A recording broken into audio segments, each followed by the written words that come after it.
Welcome to my podcast and thank you for joining me today. It is the most beautiful day as ever at Highclere.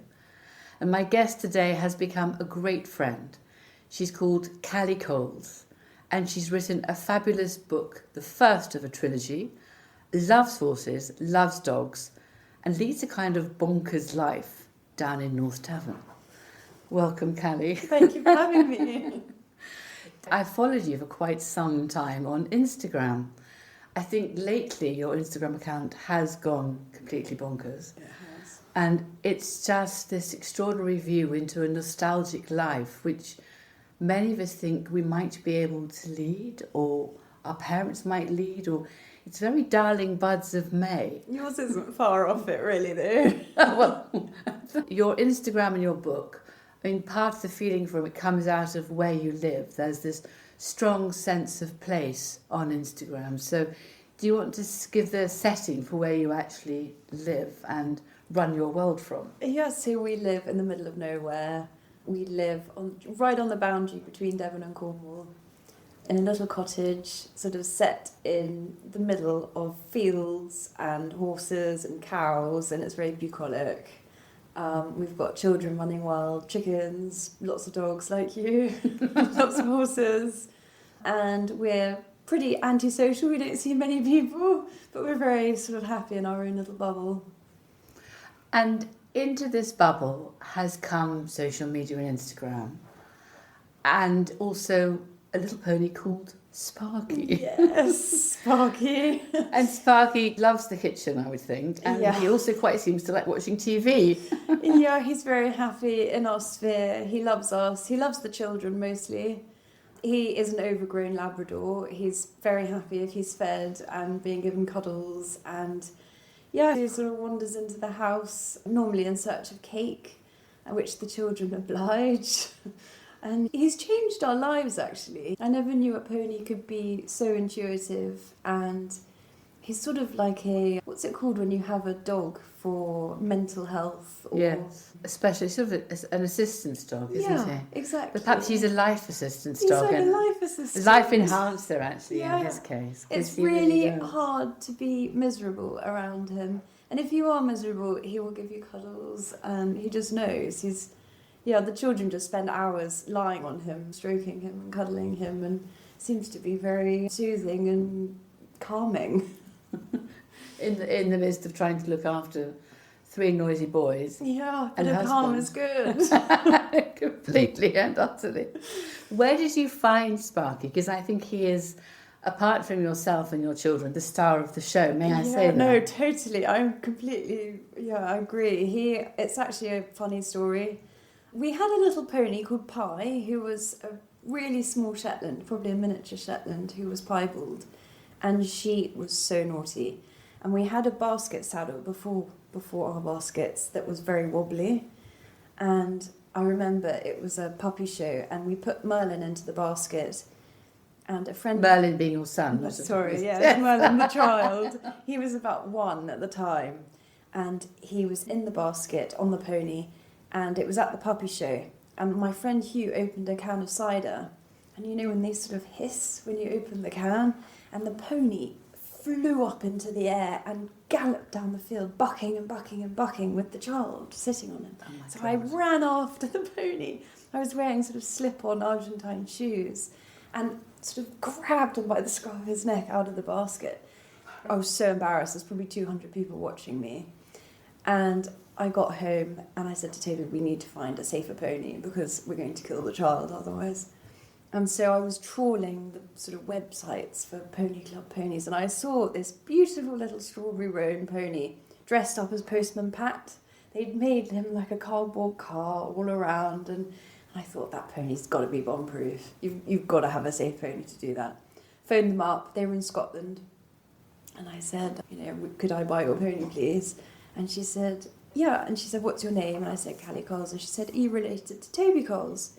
I said, he's my husband. And she said, well, Toby's aunt brought this pony over from Ireland, and Toby hadn't spoken to his aunt in 30 years. So we paid more for the horse transporter to bring the pony down from Scotland, and he has honestly never put a foot wrong. So you never saw him, you just bought him? I never saw him. We didn't try him. We actually do that quite a lot. We're not very sensible. So it's fine. And Sparky arrived, and was he very calm when you got him? Yeah, so he arrived on this massive Eric Gilly horse transporter lorry that can hold about 100 horses. Just the only pony on board. Came out, and he was tiny. And he has never been naughty. He's never done anything wrong. He's never, ever upset us in any way. He's miraculous. How really special. But I think ponies and animals have a connection to us if we let them, which are terribly calming for our souls and our spirit. Yeah. And I think that connection is something which comes across on the social media, as he just is in your life. And he's in the kitchen. It's just real, isn't he? Real. It's not put there for Instagram or anything like that. He's just part of us. You know, he's part of the family. And I think in such turbulent times as we have at the moment, something like that is just a really welcome world apart. And I think because where you live is in the middle of nowhere and slightly disconnected from the news which assails us all today, and none of it is very good. No. Your world is really precious, I'm sure, for many other people apart from me. I'm so glad if we can bring a tiny bit of light relief. You know, it's just, it's frightening out there, but we get relief from him, so I'm glad we can share it. And then the other scenes that I love is about when you go riding in the sea and along the beach. Funnily enough, the Arab that you met, Phoebe, Arabs never really like water, so that's not something like she's quite so keen on. Yes. Whereas Labradors are very happy and will seek out a puddle in winter. Just like Sparky.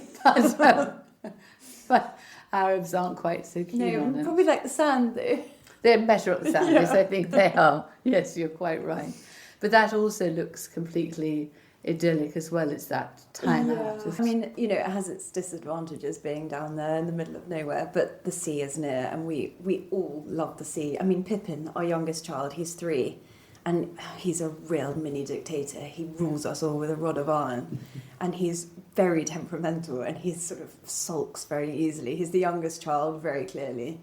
And the day before, we were at the beach, and he was wading through these rock pools up to his shoulders, going, "This is my best day ever." It's just a bit of water, but it just changes him. His whole mood changes if you just put him in the sea.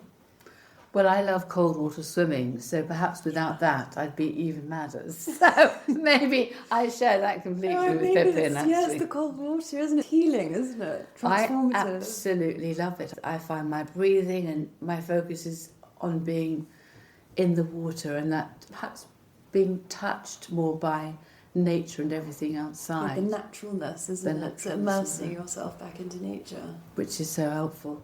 So I have read and so enjoyed your book. Thank you. A Tangled Web, which I gather is the first 3. Yeah, hopefully. So tell me, when do you find time to write? Oh, gosh. I've just found a way. You just kind of adapt, don't you, to the carnage around you. And so I can now sit and tap away quite merrily with Pippin, crawling over my feet, and Merlin asking where his sports kit is, and Jessie outside sort of making a racket. And I don't know, I've just managed to somehow get to a place where I can just sit down. And if I do an hour a day, I'm really happy. That's quite a lot. That's good going. Is it? I have no idea. I heard that Dick Francis did an hour a day, so that's in my head. And he must be a hero, because part of your book is set at Newmarket, which obviously Geordie, my husband, knows pretty well and loves, and my father-in-law did too. And my number 3 sister, fortunately for Geordie and I, lives nearby. That's great. So whenever he wants to go and visit Newmarket, he's got somewhere to stay. And she also loves ponies and has grown up on them. And now we are transitioning into the racehorse world a little bit. Well, it's the home of racing. I mean, the racing there is phenomenal. Both the courses are just beautiful. Quite cold. Yeah, oh gosh, the wind. I know when the wind's blowing, it's wild, isn't it? And have you in real life ridden out there and worked with horses? Yes. When I was younger, I worked for a national hunt trainer called Rosendo in Dorset. But I did a charity race, I think maybe 4 years ago, which is called the Magnolia Cup, and that's at Goodwood. But I rode out for George Scott, who's based in Newmarket, I got Toby to phone him because Toby used to train, and I knew, no trainer wants some numpty coming to ride their horses. So I said, will you just try George? Because I'd love to do it. And he phoned George, who was married to Polly at the time.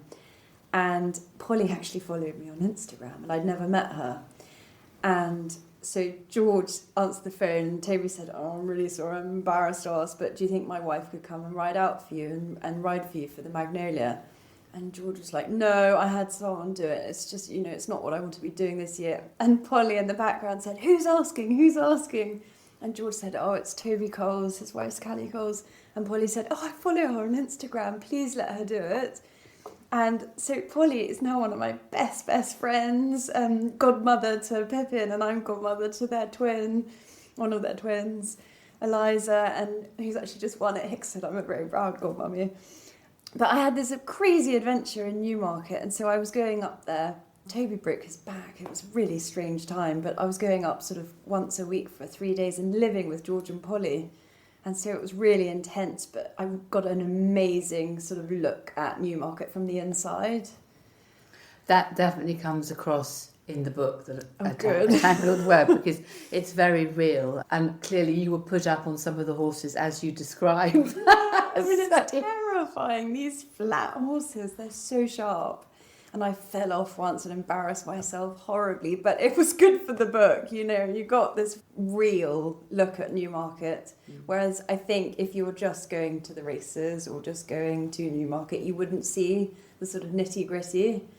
And yeah, I loved every moment. And riding on the heath, it's all a little girl's dream. There's just strings everywhere of these beautiful racehorses. You sort of, they're like Frankel out there, and it's just, there's no... You watch the best horses in the world racing, galloping, and it was such an experience. And then you rode in the Magnolia Cup. Yeah, I did. Where did you finish? I finished third, which Amazing. It was like I had won it. My friend Thea Gosden was riding, so she had an amazing horse, and two of my really good friends actually came first, joint first.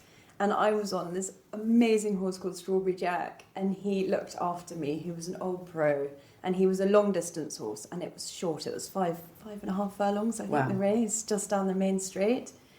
And Strawberry just pulled it out of the bag. I don't know how we finished third, but I could not have been happier if I won it. It was the best day, and yeah, I would do it again in a heartbeat. And Toby was cheering you on. He was, and the children were there. Pippin wasn't born, but Jessie and Merlin were with him. Poor Toby was on a walking stick because he'd just broken his back. And yeah, it was the most incredible day. And yeah, to have Toby there, we didn't know if he was going to make it or not. So I don't mean like die, but to make it up to Newmarket. And he did. He made this huge effort. And yeah, it was awesome. How extraordinary. So in A Tangled Web, you begin in Jamaica, the Caribbean, and you leave that and you come back to Newmarket. And it's a story which I wanted to know what happened next. I was turning the pages, which was good. And again, I watched you on Instagram reading it and Toby reading it or trying to read it, and that was just hysterical. Because sometimes he seems like the sort of good-natured husband just sort of trying to mollify his wife or trying to encourage or all those He's different... so encouraging. Just all those different emotions, because he is as he is coming across as he encouraged you to continue or to read, and people clearly bought the book. Yeah, we were really lucky. I mean, it was a big gamble doing the self-publishing thing. We had no idea what we were doing. So Toby has taken on the sort of lion's share of all the admin because I am hopeless. And he spends most days sort of tapping away at the computers and, why haven't we got my book? And it has been returned, you haven't paid your customs fees. There's a lot of admin behind the scenes. But Toby has been so supportive, and he has helped me be able to write. I think I just wouldn't be able to do it if I didn't have his support. It's sort of such a huge process. But anyway, we printed 3,000 books and we've sold them all. And you now have a literary agent, the same as me. Same firm, Curtis Brown, it's so exciting when you have a literary agent, isn't it? So exciting. And then from there, I've been lucky enough to go to Penguin with my latest book, and I hope you go there too. Oh, over the moon. You're doing so well. Well, I don't know about that, but like you, writing is about the highs and the lows you start off with enthusiasm and then you write and think no one's going to read it and it's rubbish, and then you think this is quite fun, and then you think it's not quite fun. And you have... I know, it's a roller coaster. It's a terrible roller coaster. Yeah. And then you sit there thinking, what am I writing next? I can't think of anything to write. And then sometimes it comes out so fast that it's kind of, my fingers can't keep up with my head. Yeah. And then someone interrupts you and doesn't bring the cup of tea when you need it, or whatever else. You need to cook supper. Then you need to cook supper. And then my husband is saying to me, when are you back, darling? Well, what's for supper? And I'm thinking... Mound of laundry and all the other things that have to get done. Do you find then you sort of think you're doing a good job, and then it goes off to your editor, and then it all comes back with the red pen in the margin, and then you think, oh my gosh, I'm never going to be able to do this. It does come back. It's funny because when you have an editor, you both are very appreciative of them and slightly rebellious towards them. Yeah. So there's both those feelings. And I'm always trying to gear up to make sure I really appreciate them. But you always have that feeling as well. And then they are normally right. And then always, mine is always right. She is absolutely phenomenal. But when I get the first sort of set of 300 pages of notes, it does make me want to cry. Yes, exactly. So that's back to the tears again. Yeah. And then you've got through it because you have a deadline, it goes off again. And then it comes back for copy editing and you think, how can they have found more mistakes? I know. And then there's the proofreading. And then the funny thing is, I've read my book as an audiobook. And for all that process, I still came up with a couple of errors. So there was one part where I'm not sure whether it'll be changed or not, but I thought I'd written a Norfolk Terrier, which is what my mother-in-law had, because one of the chapters is about dogs. They're such a big part of our life here. And it was Norwich Terrier in the book I read. No. So I read out loud for the audiobook, Norfolk Terrier, because I'd never heard of a Norwich Terrier. Yeah. Unless I've gone completely barking, which I No, I'm probably sure have. it's Norfolk. So, and then you start doubting yourself, and then you think, oh, it's probably all wrong. And then you get to the end. Have you finished the audio? I have finished reading the audiobook. How long did it take to record? That was 4 solid days. Wow. And then whenever your tummy rumbles, you have to do it again. Do you? And sometimes I tried no breakfast, but I had to have some coffee. And other times I had breakfast with a little bit of coffee. And other times I had less coffee, macchiatos. Bananas are the answer. All the oats and alfalfa. I should have taken some Odilin. I tried different combinations. Yeah, and do you then listen to your voice back? Certainly not. No. God, I can't bear that. No, it's the worst, isn't it? Yeah. So have you recorded your book as an audio yet? Yeah, so we did a book club. That's how we got the book started. Because to get the 3,000 books printed, it was quite expensive. And I didn't want to ask for crowdfunding or anything like that to do it. And I didn't want to spend every single penny that we had in the world.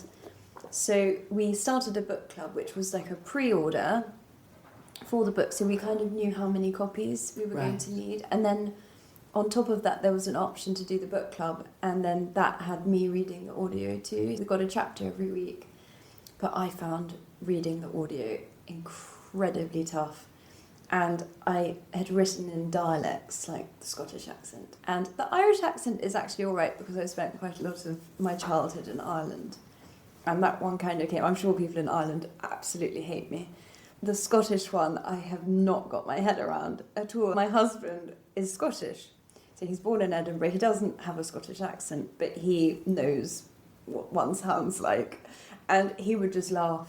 He does all the recording for me, and the minute I tried to do it, he would just laugh. It took us probably days to do about 3 sentences. I'd have to get him to say it, and then I'd repeat it after him, and I just thought, why have I done this for myself? I know. It's such a rod for your own back, so I'm hoping if my book ever gets published, probably some wonderful actress can do my audio for me. It is quite amazing, actually. I find living here so beautiful at Highclere that I tend to put some adjectives together to try and describe the description of frost or walking across the grass. And then I have to read that. Yeah. And I'm just thinking to myself, you blithering idiot, honestly, what were you thinking of? These flowery sentences that look fine on the page, but when you say it out loud, they sound absurd. It's so funny. I don't know if any, to all the listeners who are listening to this, and I hope you are many, maybe we've now entirely put you off ever writing a book, let alone reading it out loud. But it is an extraordinary process. And I know that you've now completed the second of your trilogy. Yeah, I'm almost there. I'm probably 5 pages out from finishing. I say finishing. It's an endless process. But yeah, the words on the page are almost done. So when you wrote your first one, because when it ended, I really wanted to read and find out what happened next. Hooray. Because you left it at a great hanging point. Yes, Oh my goodness. cliffhanger. Proper cliffhanger. And when you began your second one, did you know the arc of the story, Callie? Did you know where you were going? So I had actually written most of the first and second as one book. Right. And then my editor went through it and she said, it's so long. There's no way for a first novel you can publish a novel this long. No one's going to want to buy it. It will, it just doesn't make sense. And so that's so interesting, because I completely would agree with her. The size of the book was very appealing to me because I could read that, and some of my friends have written great big tomes. Yeah. And I start with enthusiasm, and then I find a middle chapter. I read the end one, then I think about the middle bits. Well, it's just, life's so busy as well, isn't it? And you think, how on earth am I going to sit down and read that in one go? And it takes me quite a long time to read a book now. I'm quite a quick reader, but just life gets in the way. I think having a really thick book as a first novel is not a good idea. Anyway, so I had written this great long book, and my editor said it actually will work if we cut it off here, and then you just pick it up and start again. If people like it, then you can publish it. If they don't, you don't have to worry. How clever. So you've then nearly got to the end of the second book now. Yeah. And then have you thought about the arc of the third book? Yes, I have the story. I just haven't written it. Oh, so that's that process again. Wow. The third one will be about the same length as the other two. I think so, yeah. How exciting, Callie. What an amazing departure of your life from Sparky coming into the kitchen. I know, it's a bit different. No, but it's where it started, isn't it, in a sense? Yeah. It's just amazing. And I've got another idea as well, but I'm going to leave that and not tell any of our listeners about it, and then talk to you about it later. It'll be quite fun. Intriguing. Intriguing. Are you intrigued? Well, I really hope people do pick up the book. So in terms of your own life, because I think whenever you write a book, you put elements, not all your own life, but elements of it in, because that's what you've gone through, so that's what you can describe.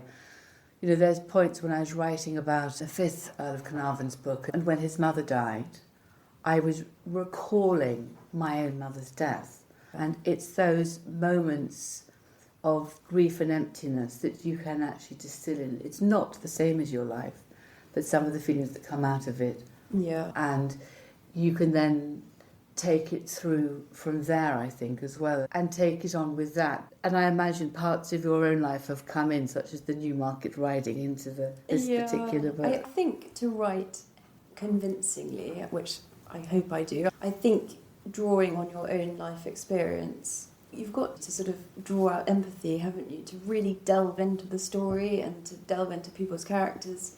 You have to look around you and take what you've seen and what you've experienced, and obviously you're not going to write exactly the same unless it's an autobiography, but I think any writer's going to draw on life experience. You must have grown up with ponies to be such a good writer. But was there any part of your life when they weren't part of your life? Yeah, so when I was really little, my grandfather, who was a huge influence on me, he was in the Mounted Metropolitan Police, and his father, he had racehorses, and his mother was a show jumper. So he had horses all of his life, and he didn't have them when I was little. He had one ex-chaser called Thornton, who he lent to a school, and they used him. And my sort of earliest memory, I think, is riding Thornton from this beautiful stable yard. It's actually where my son's at school now. It's called Bryanston. Riding from Bryanston stables down to the menage. My legs were so little, I had them in the leathers of the stirrups. And he was a beautiful chestnut horse. And I don't think I'd sort of sat on ponies before, but I was desperate for a pony, and I nagged my mother and I nagged everyone in sight. And when I was 7, Mummy bought me this little pony called Lady, who was a dun. And I literally spent every waking moment with her, in her stable, grooming her, riding her.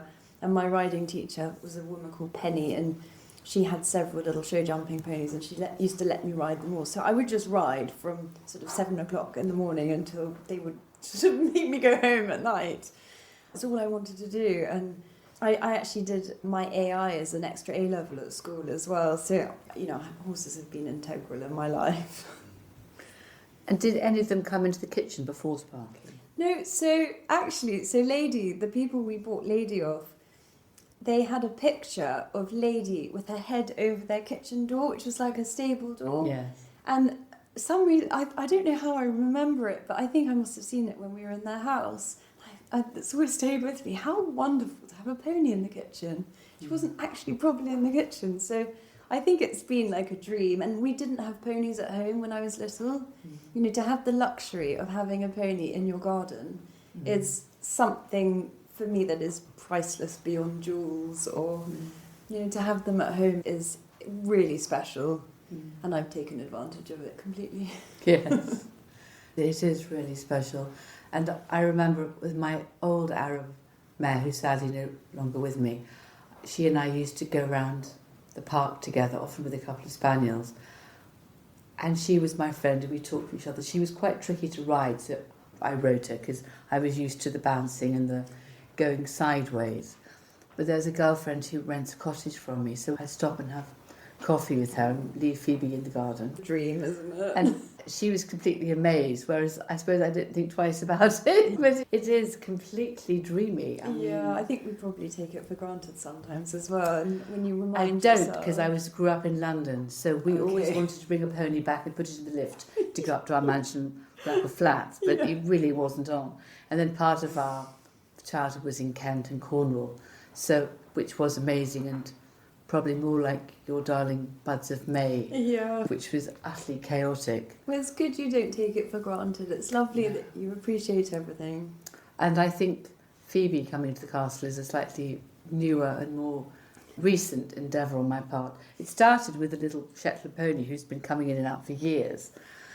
And given that she's no longer with us, I just thought I would try it with Phoebe, who's taken to it really well. I mean, she was amazing today. She's so cute, and she's sort of become part of it. And my husband, who's sort of slightly more grown up than I am quite often, is getting used to it. He enjoyed it, I think, today. He was a good sport. He was a really good sport. It's trying to make these extraordinary pieces of stately home heritage a home and fun, and it's dogs and it's people, because it's not about stones, it's about the people who've lived friendly, here. Doesn't it? Yes, and when people come here, actually, my dogs are probably the star of our Instagram, and the number of comments is in, "Where the dogs?" which is really great. Yes, and I really like that. I love that you have like the sort of 5th generation as well. It's really special, and it ties in so nicely with the house. Callie, every year we have a summer garden party. We might move on to a summer ball. But if you were to come here for a Friends of Highclere summer garden party, who would be your guest of choice? Oh, wow. At most 2. Leonardo DiCaprio and my husband.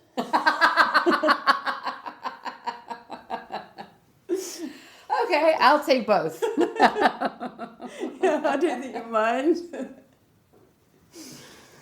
Thank you so much for joining me today, Callie. It's been such a treat. I've loved meeting Sparky. I'm so happy he came and stayed. Thank you for having us. We've loved it. And it's been also lovely meeting your husband, Toby. He is such a gorgeous man. He's a really kind person. Yes. I think in the end, there's nothing more that matters probably in the world than kindness, is it? And That's kindness and time for others. Yes, being kind.